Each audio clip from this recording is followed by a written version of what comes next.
It's 1917 in the Middle East, in the heart of the Ottoman Empire. In the early dawn, a ghostly form waits in ambush with his men. The wind and sand whistles around their desert dress as they lie in wait.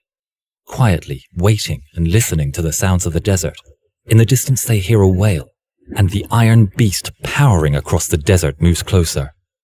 The men steel themselves as the train thunders nearer. The trap is sprung, and a mine is triggered. The Turkish train is derailed, and a shower of sand and steam erupts, the desert wind intensifying the effect. The waiting warriors jump up and scream as they run through the dust to raid the fallen train. Through the swirling dust, 2 points of light come forward, slowly revealing the man who has masterminded the attack. This man has helped lead them in the fight for their freedom, their liberation from 400 years of rule under the heel of the Turks as part of the Ottoman Empire. The Arabs shout his name in delight as the wind dances around his white robes. Al-Orens! Al-Orens! Al-Orens! That man is no other than Lawrence of Arabia. This young British man, who was an archaeologist, a spy, and now a freedom fighter, stood only 5'6" tall, but was a giant of a man in the eyes of the Arabs. But Lawrence is a troubled man. The Turkish Ottoman Empire had allied itself with Germany, so an Arab uprising in the Middle East against the Turks was very much in Britain's interest. The Arabs promised they would fight in return for independence. But the Great Game does not have simple rules. Britain never expected Arab success and so readily agreed to the terms, and even promoted the fact by spreading leaflets promising Arab independence if they were to rise up. But Britain's promises had already been broken. They had agreed with France to carve up the Middle East between themselves after the war. The French considered Syria practically French territory since the Crusades. Much to the surprise of many, with Lawrence's help, the Arabs had turned the tide against the Turks. How much Lawrence knew of Britain's broken promises is up for debate, but he did know something. He later said in his book, 7 Pillars of Wisdom, "I had to join the conspiracy and assure the men of their reward.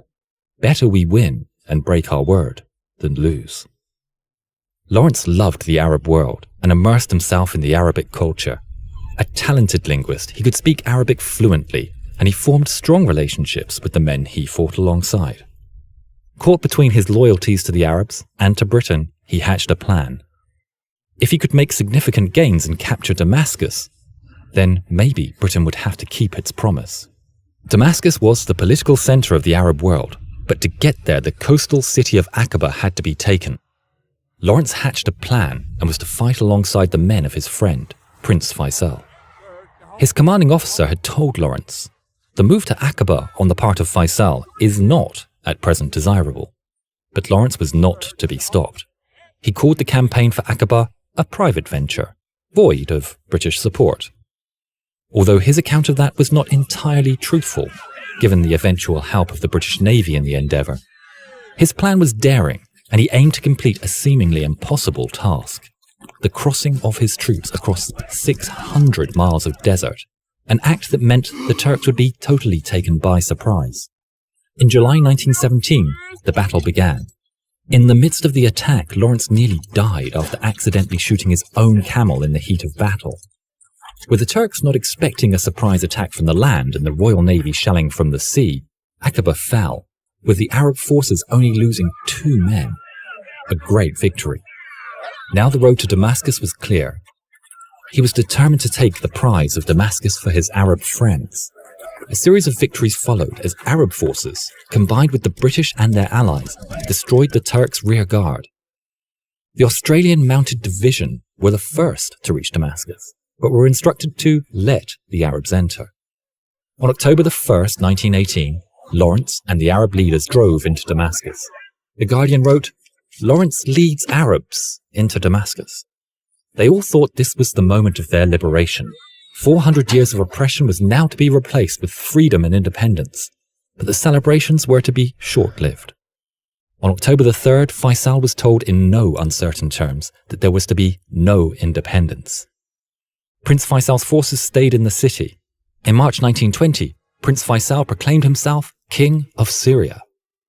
The French attacked the following July, and Faisal was expelled from Syria, at the point of a French bayonet. Lawrence was promoted to the rank of colonel, but his dream of a truly independent Arabia was never realized, and he left the Middle East with grief and frustrations. Lawrence became extremely famous after the war.